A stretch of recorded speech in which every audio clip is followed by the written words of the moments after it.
Step into the world of power, loyalty, and luck. I'm gonna make him an offer he can't refuse. With family, cannolis, and spins mean everything. Now, you wanna get mixed up in the family business. Introducing The Godfather at ChepaukCasino.com. Test your luck in the shadowy world of The Godfather slot. Someday, I will call upon you to do a service for me. Play The Godfather, now at ChepaukCasino.com. Welcome to the family. VGW Group. No purchase necessary. Void where prohibited by law. See terms and conditions. 18+.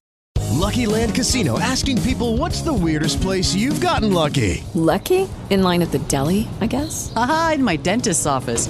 More than once, actually. Do I have to say? Yes, you do. In the car before my kids' PTA meeting. Really? Yes. Excuse me, what's the weirdest place you've gotten lucky? I never win and tell. Well, there you have it. You can get lucky anywhere, playing at LuckyLandSlots.com. Play for free right now. Are you feeling lucky? No purchase necessary. Void where prohibited by law. 18+. Terms and conditions apply. See website for details.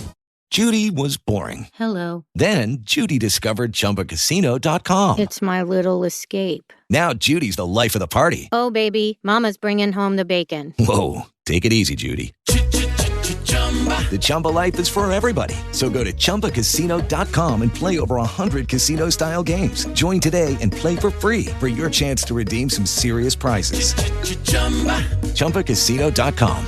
No purchase necessary. Void where prohibited by law. 18+. Terms and conditions apply. See website for details. Look, I think strike rate's very, very overrated.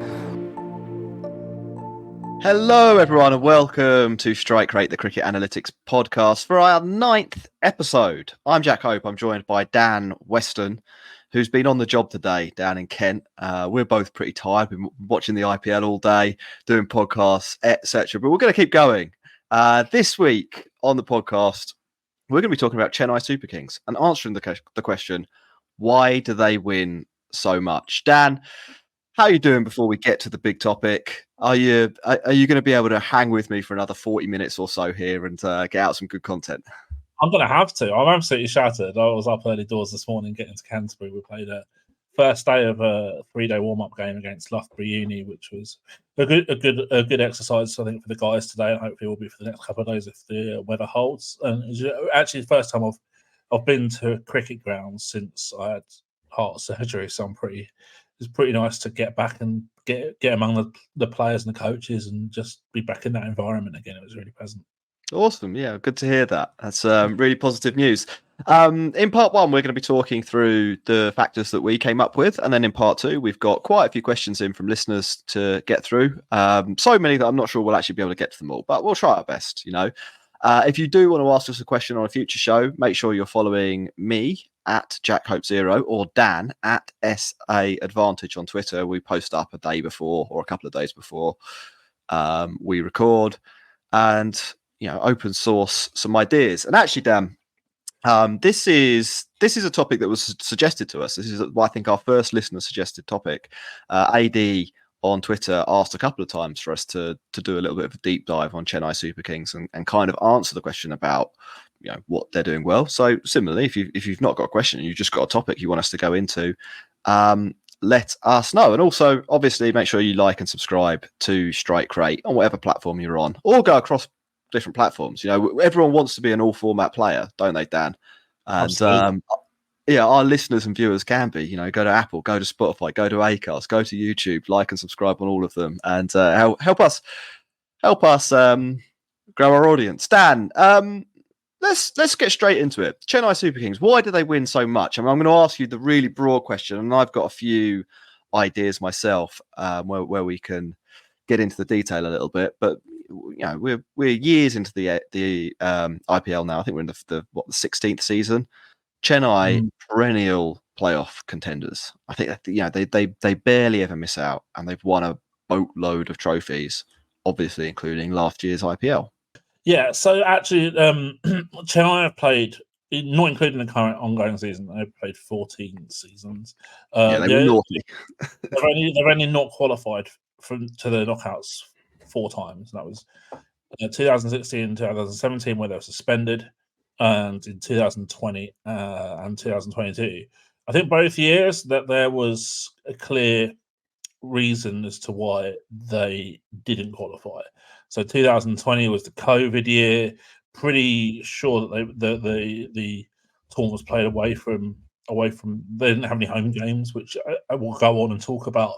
Is the real crux of their dominance in the IPL. And then in 2022, they had the kind of disaster where MS Dhoni gave the captaincy to Jadeja and it didn't work out, and they had a poor year, come ninth.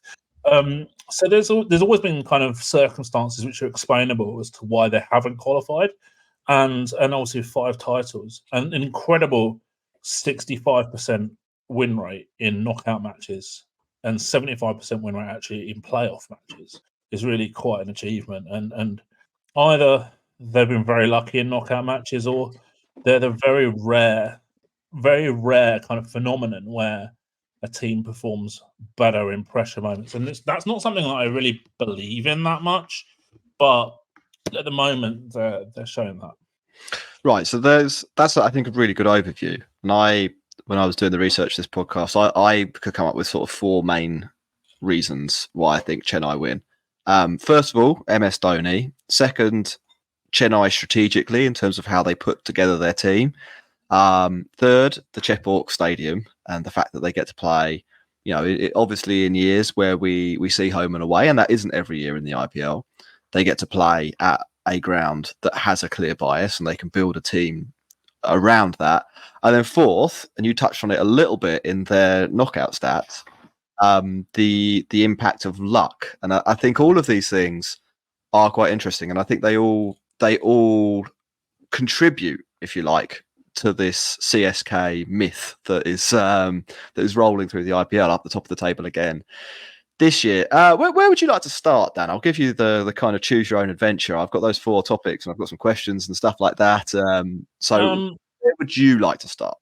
I think we're going to start with the biggest personality of CSK, and that's MS Dhoni. There's few domestic Indian players who are of a bigger stature than MS Dhoni. Possibly even no domestic players of a bigger stature than MS Dhoni. And despite that, he's only been top run scorer for CSK once in his entire career over the season. He's earning his money primarily, in my view, through leadership. And the reason why I wanted to start with him is because I've spoken to players about him a lot, trying to find out a little bit more about what he does and what sets him apart from other captains. And they all just say he's got it all in his head. And I know that's probably a bit like what they say in the media too, but the players are saying that. I don't think he's a massive believer in data, and certainly probably from what I've been told doesn't do an abundance of pre-match prep from that side of things. But he's a bit like a chess player who seems to be 5 moves ahead of his opponent a lot of the time as a captain. I've been very strong on the fact that I don't think there are that many good captains in T20 cricket. So if you take 100% of all the captains, I would say probably 10% are really good, 10% are really bad, and probably 80% are roughly plus or minus 0 in terms of value added. And he's definitely in the 10% at the top for sure. Probably in the top 1 percentile of the top 10%, probably as well. So I think that he's been a massive factor as to their 5 IPL titles and 2 Champions League titles as well.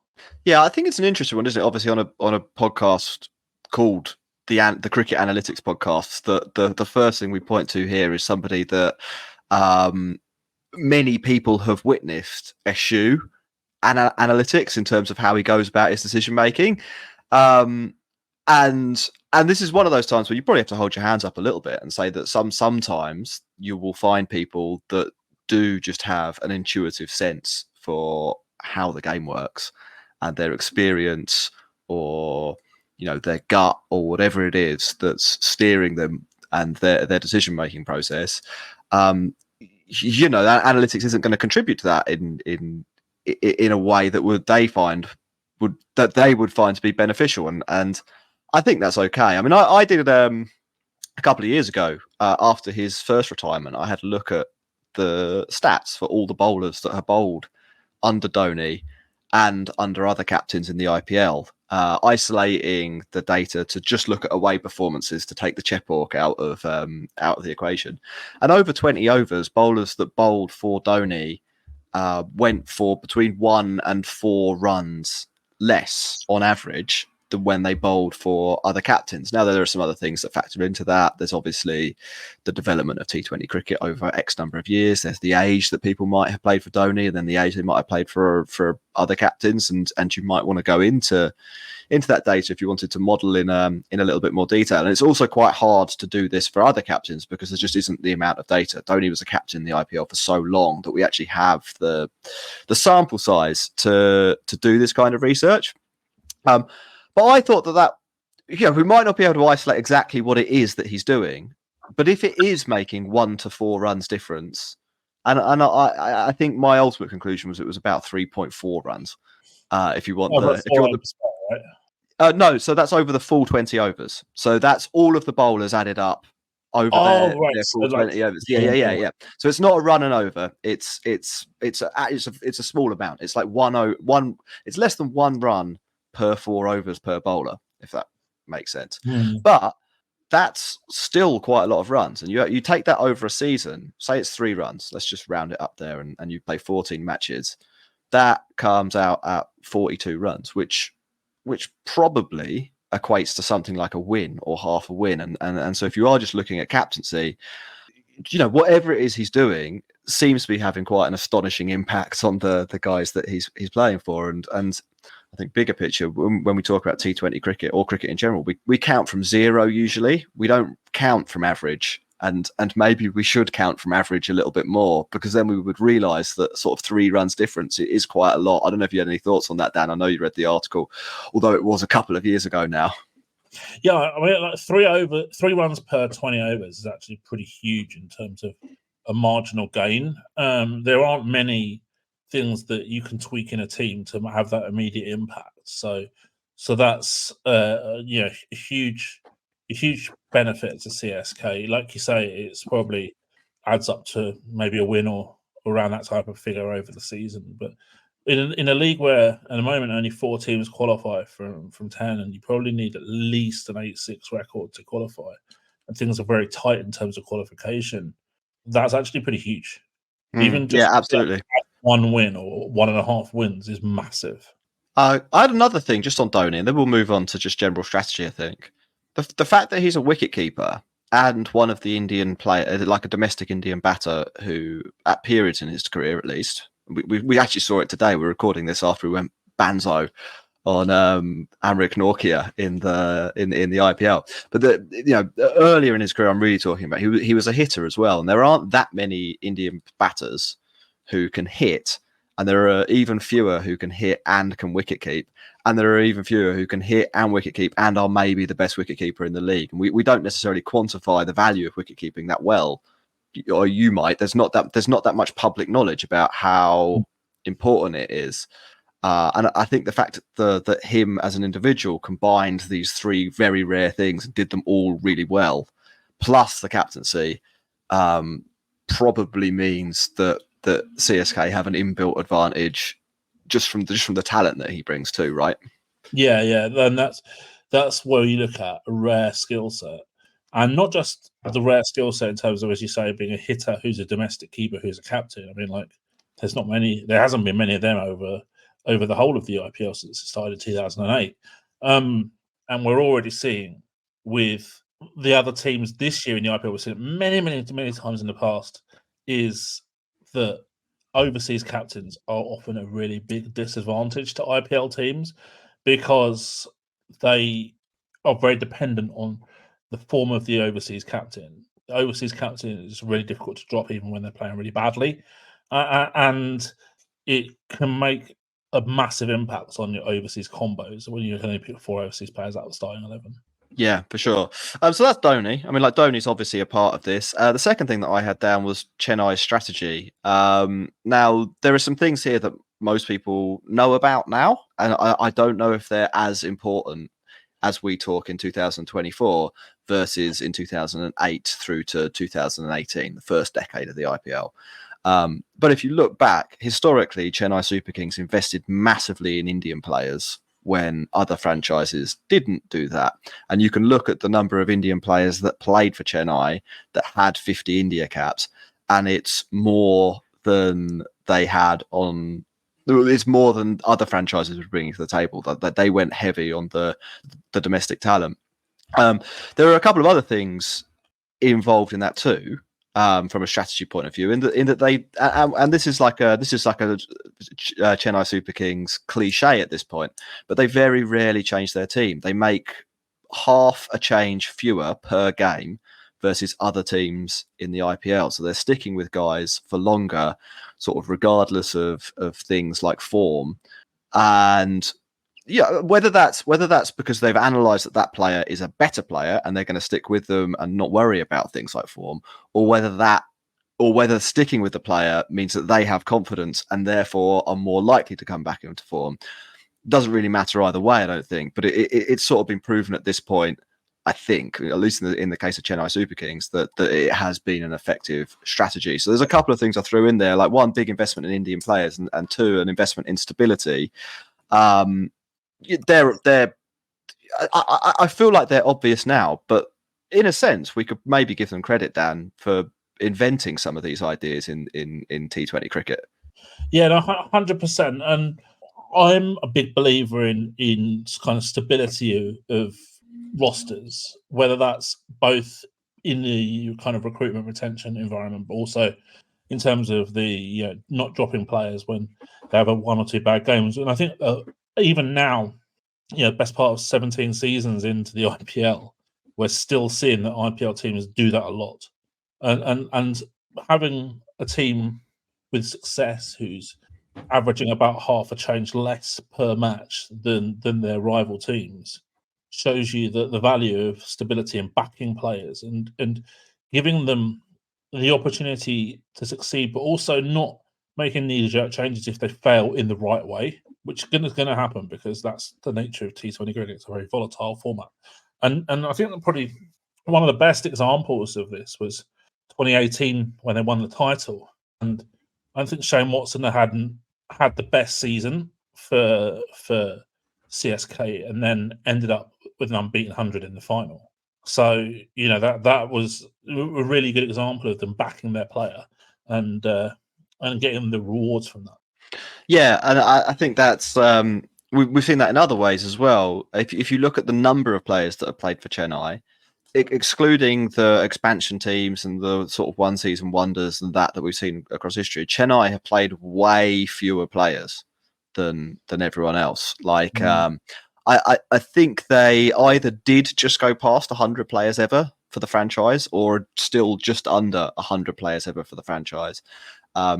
Every other team had passed that mark in 2019, like years ago.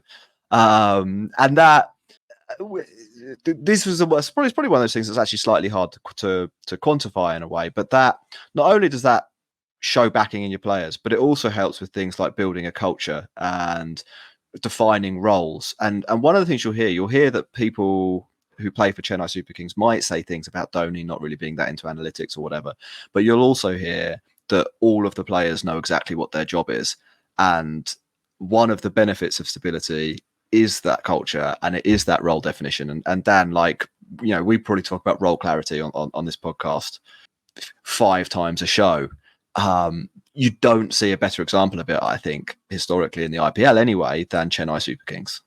Yeah, so I just think that it's really difficult. Actually, it's something that we talk about a lot when it comes to team building and the impact that you need to have quickly in a short format competition is to build like a team culture very, very quickly, and it's extremely difficult to do that when you only have the players for a short amount of time every year. And so for what you don't want to do is you got a load of new players in and they've all got to integrate, and by the time you've integrated them all, you've lost half your games and you're struggling to qualify. Whereas you go back to CSK and you probably know how it's going to be run. You know that MS Dhoni is going to be operating in a certain way, having been captain for such a long time. Obviously, not this year, but having done so for consistently in the past. and you've both had a very consistent coach in Stephen Fleming as well, and that's huge in terms of them being able to hit the ground running in tournaments. Yeah, for sure. Dan, we're going to take a really quick break. Then we're going to come back. We want to talk about the Chepauk Stadium and the impact of luck and maybe try and quantify that a little bit in this discussion. And then if we've got time, we'll do some questions as well. It is Ryan here, and I have a question for you. What do you do when you win? Like, are you a fist pumper, a woohooer, a hand clapper, a high fiver? I kind of like the high five, but if you want to hone in on those winning moves, check out Chumba Casino. At ChumbaCasino.com, choose from hundreds of social casino-style games for your chance to redeem serious cash prizes. There are new game releases weekly, plus free daily bonuses, so don't wait. Start having the most fun ever at ChumbaCasino.com. No purchase necessary. VGW. Void where prohibited by law. See terms and conditions. 18+. Lucky Land Casino, asking people, what's the weirdest place you've gotten lucky? Lucky? In line at the deli, I guess? Aha, in my dentist's office. More than once, actually. Do I have to say? Yes, you do. In the car before my kids' PTA meeting. Really? Yes. Excuse me, what's the weirdest place you've gotten lucky? I never win and tell. Well, there you have it. You can get lucky anywhere, playing at LuckyLandSlots.com. Play for free right now. Are you feeling lucky? No purchase necessary. Void where prohibited by law. 18+. Terms and conditions apply. See website for details. Hello, it is Ryan, and I was on a flight the other day playing one of my favorite social spin slot games on ChumbaCasino.com. I looked over at the person sitting next to me, and you know what they were doing? They were also playing Chumba Casino. Coincidence? I think not. Everybody's loving having fun with it. Chumba Casino is home to hundreds of casino-style games that you can play for free anytime, anywhere, even at 30,000 feet. So sign up now at ChumbaCasino.com to claim your free welcome bonus. That's ChumbaCasino.com and live the Chumba life. No purchase necessary. VGW. Void where prohibited by law. See terms and conditions. 18+. Hello, everyone, and welcome back to Strike Rate, the Cricket Analytics podcast, where we're talking about the Chennai Super Kings and why they win so much. We've talked about Dhoni. We've talked about some of the historical strategy decisions and the stability that that's brought. Dan, we haven't talked about the Chepauk Stadium, and this is a factor. It's not necessarily the factor. Like we said earlier, they played away from here, and entire IPLs have been played without home and away. But when we have seen it, we have seen Chennai make the most of it, haven't we? 100%. They've got over 70% success rate at the Chepauk over the whole of the IPL history. And away from home, or what, just away from the Chepauk full stop, they're barely over 50%, about 53%. So there's about 18% difference between their record at home in terms of win percentage and their away record, or away from the Chepauk, or a neutral venue, or whatever you want to call it. So they have an incredible record there, obviously. That's, I would imagine, I haven't processed this data, but I would imagine that there's not any teams in the world probably who've got such a big difference between their home win percentage and their away win percentage over a decent sample size. That's clear that they benefit from home games. It's clear that they know what they're doing in terms of setting up their squad to play at home. And they obviously recruit players to kind of exploit their home conditions or to negate the opposition in those home conditions as well. Yeah, and we talked about them playing away from the Chepauk, and we've seen entire tournaments played in the UAE.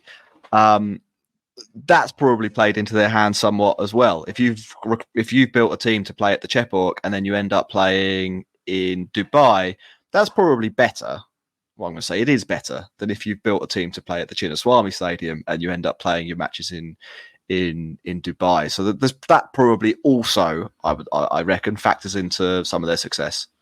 Yeah, I think that definitely they would have an advantage compared to like an RCB who play at Chinnaswamy if the games get moved to UAE, unless RCB play a lot of games at Sharjah on a really if somehow the pitches are really good there, because it's a similar kind of boundary size, very small ground.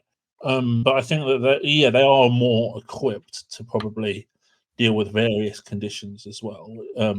But they're certainly very, very, very adept at exploiting their home conditions, which going to tend to be not always the case, but a lot of the time they're very sort of slow wickets, spin friendly, the pace off as well.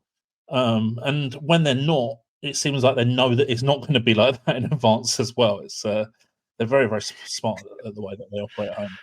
If we talk about a theoretical question that doesn't involve Chennai, because I think this is, some of what we've talked about on the podcast so far, other teams can't really apply. You can't get Dhoni. Dhoni plays for Chennai. You can't go back in time and recognize that you should be recruiting Indian players. Like that moment has probably gone to some extent. That market should be hotter now. Less easy to get that advantage. It should be possible though for teams to build a side for their home conditions. Can you really briefly give us an insight into how teams should be doing that and why maybe they're not? Okay, so I think some teams, for example, so we've seen with PBKs, we've seen probably with Rajasthan a little bit as well, and one or two others, is that they don't really have like a super consistent home venue. So it's really difficult to build a squad when you're playing matches at different venues as a home venue. Like, so if you know you're going to play 7 home matches minimum in a season every year, then you've got a decent sample size in terms of data set to work out what works at your home venue. So, some venues you might say, okay, well, we need high pace and bowlers who can extract bounce from a pitch because that's what works at that venue. And other venues you might say, okay, well, yes, it's really slow pitch, it's 2 pace. We're going to have a lot of spin options, and then we're going to have someone like a Daryl Mitchell who bowls pace off, and we can sneak some overs out of him as well, or something like that. And that's what CSK have done. So every ground is different. Every ground has different dimensions, pretty much. Every ground has different soils and sort of speed and variable bounce heights and stuff like that. But if you've got good analysis team, you can assess those home conditions and say, okay, well, I'm pretty sure that XYZ works at this venue, and therefore those type of players, and you don't have to identify one player individually, just maybe 1 out of 10 or something like that, or 2 out of 10. They fit what we need, and we have to pick up a couple of those guys. Yeah, and that makes sense. That goes back to the strategy point. So there's Chennai and their home ground. In the interest of time, we're gonna move on to maybe a slightly more controversial point now, and that's the possibility that Chennai Super Kings have just been lucky. Now, to preface this, and what I'd say first up, I think my view on this is they almost certainly have been a bit lucky to be as successful as they have been. I don't think that it would be possible to have the qualification record that they have purely based on skill. Now, you might disagree on that, Dan, and we'll get into that, but I'm going to put my case out there. My thesis on this comes down to kind of this: if you look at the IPL and the distribution of wins and losses for each team, so basically look at the table at the end of the year, and then you compared that to a theoretical league where you were just tossing a coin to see what the outcome of the match would be, you end up with a distribution curve that looks very similar to what the IPL final table usually looks like, in that teams bunch. And what I mean by bunching is that the teams are quite close to having a 50-50 record. Now, if you compare that to a theoretical league where the best team always wins all of their games and the worst team loses all of their games, and every team in the ranking in between that beats everyone worse than them and loses to everyone better than them. So it's like just pure skill here. Maybe like a chess tournament with like me, a 3-year-old that's never played chess, and Magnus Carlsen. Like it's that kind of league structure. Yeah. What you would find is that the distribution curve would look kind of flat, and that isn't what the IPL looks like. It's much more similar to the coin tossing league. Now, you can take that a little step further, and you can basically meld those two ideas. So you can meld the idea that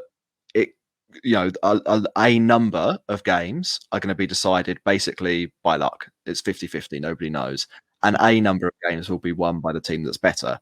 And you can model all of these different types of leagues. So you can say, is it 20% luck? Is it 30% luck? Is it 40% luck?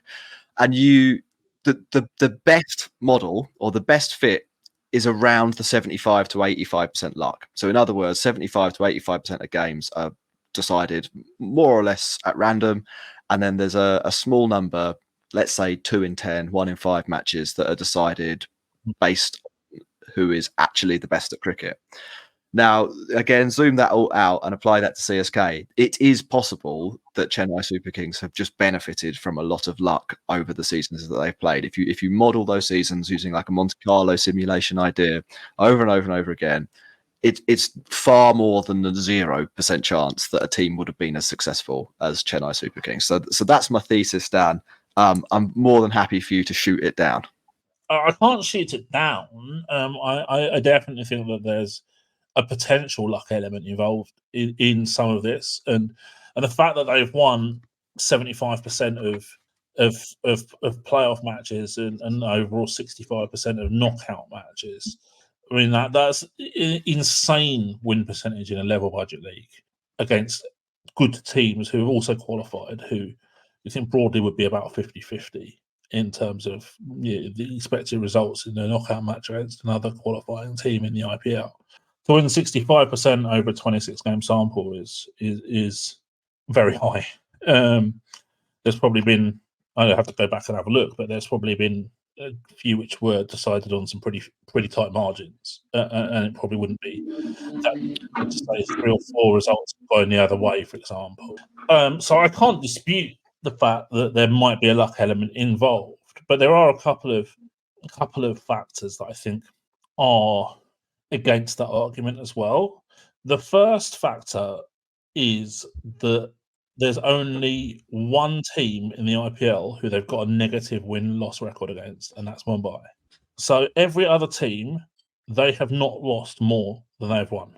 And if we're looking at the regular teams over the years, they have got well over 60% win percentage against RCB, KKR, DC, and SRH. In fact, their record against SRH is a joke. Like, it's so good. And they've never lost against SRH at Chepauk. And because they've also got this incredible home record, and again, only MI have beaten them at Chepauk more than CSK have beaten MI. Every other team has lost more games at Chepauk to CSK than the other way around. Those are big factors. And when you've got such a positive head-to-head record against so many consistent teams in terms of consistently in the IPL on a level budget league, I think that and then you've got the home factor as well. I think that's just difficult to dispute to a degree. I'm not saying there's no luck involved. I think there probably is some, but I'm not sure it's completely random. Yeah, I mean, like, just for clarity, I think there's skill involved here too.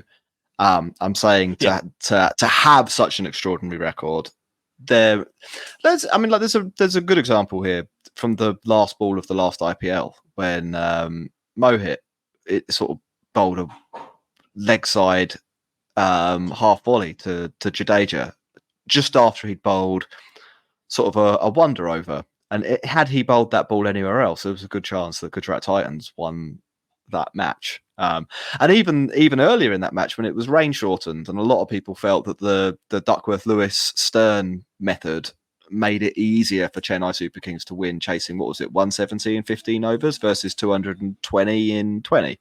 So a few moments like that do help. You then have to go and win the game, and that's where the skill element comes in. And like I was saying with Dhoni earlier on, I mean, I think it's undoubtable that there are things happening at Chennai that aren't happening at other franchises, and that stacks the deck in their favour. But you still got to pull the aces, right? And they've had a little touch of fortune here and there to do that. Dan, I think they've also had games that they've lost which are tight as well in knockout matches as well. Go back to 2019 where Malinga closed out a very, very unlikely win. Win for Mumbai against CSK by 1 run when he was defending like 3 off the last 3 balls, and took wickets to Watson and the Lord shot to Kurt, and Watson was set on 80 not out by that point as well. So there are circumstances where actually they lost close games in knockout matches as well. Yeah, which is a fair point. Dan, I think we'll wrap up there on this. We're going to take a really quick break, and then we'll come back and we'll try and get through sort of 4 or 5 questions, and we can pick up some others maybe at a later date.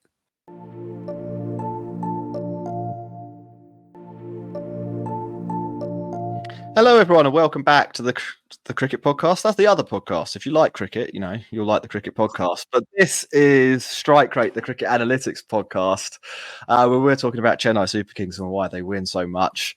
We just had a little bit of a debate about the role of luck. I think we're actually basically on the same side on that.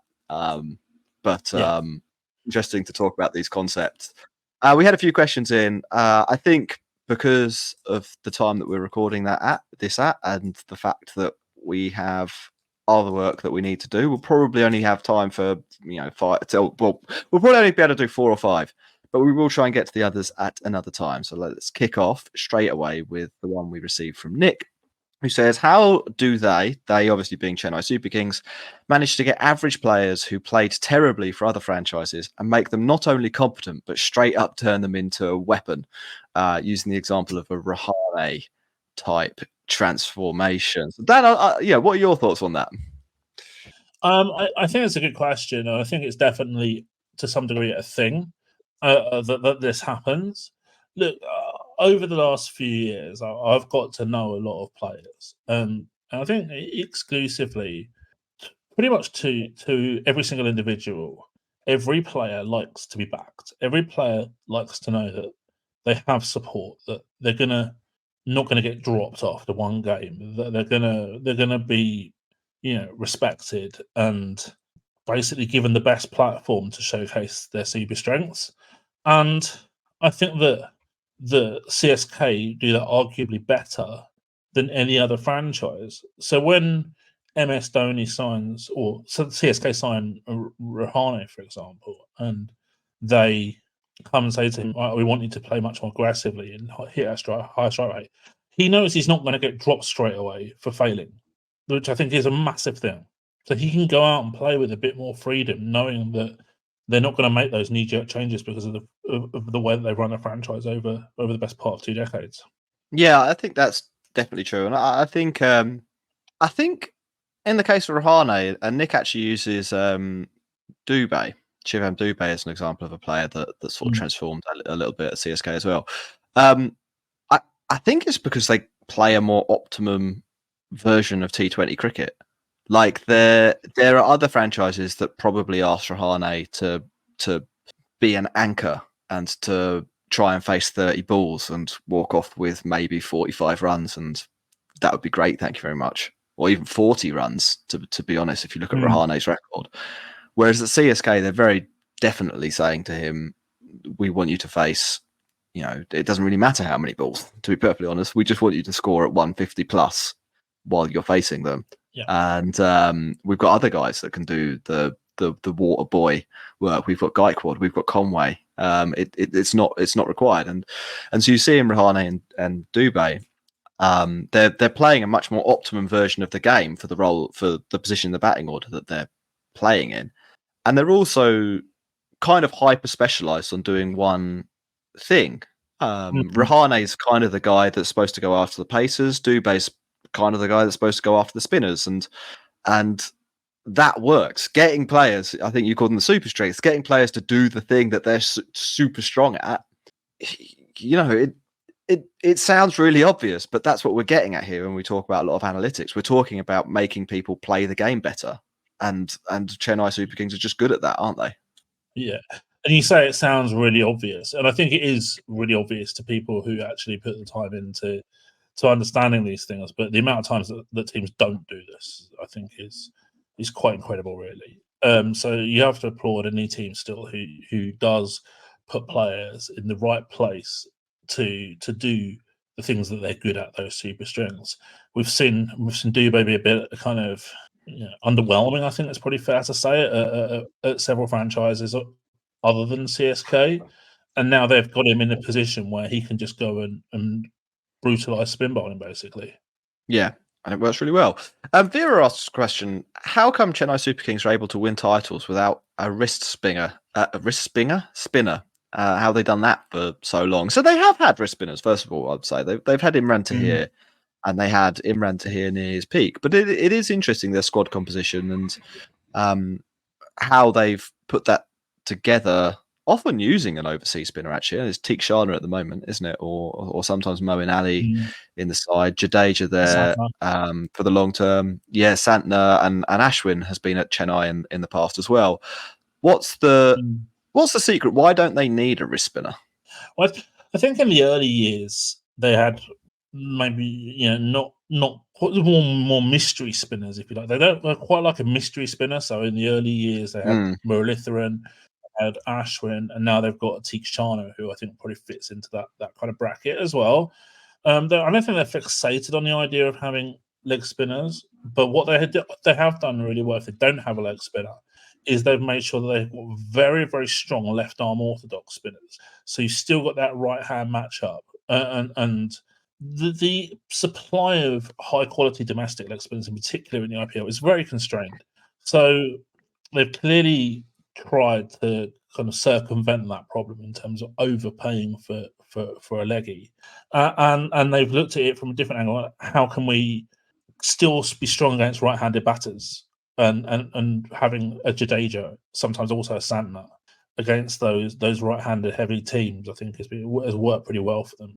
Yeah, for sure. So maybe that's why. Another thing that I thought about on this was perhaps the impact of playing at the Chepauk Stadium. So generally we see in cricket, and this is probably a bit of a generalisation, but generally we see that the more conducive a wicket is to spin, the more beneficial it is to just bowl accurately and to maybe bowl quite quickly. And in a player like Jadeja, you have somebody who is extremely accurate, who bowls quite quickly, and therefore is quite hard to get away. Like, you don't need to be throwing the ball up there with loads of revs, like Yuzi Chahal, for example. If the pitch is going to do all the work for you, you can just, putting it on a spot is the natural variation you'll get from that is going to trouble batters more than adequately for you to do your job successfully. So yeah, possibly that factors in.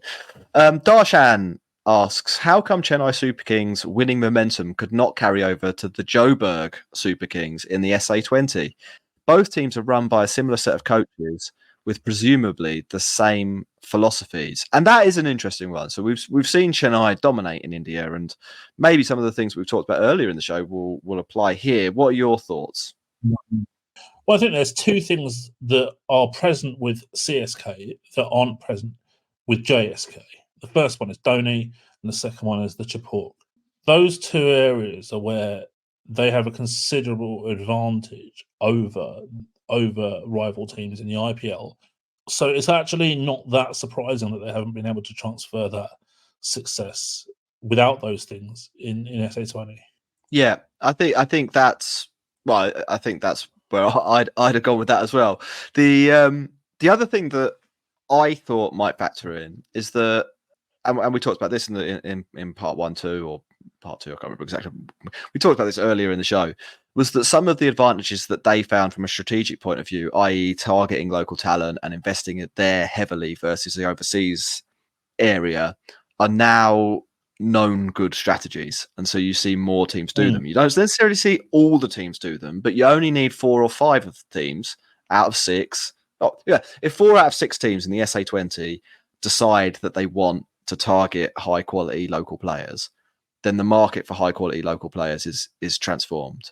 In the initial years of the IPL, if you look at the amount of money people were spending on overseas players versus local ones, it didn't make sense. There was a strategic advantage to recruiting in a certain way, and that doesn't exist. You can't carry that over into a new league. And then there is a difference between Dhoni and whoever else you want to bring in, I think, as captain, and no Chepauk.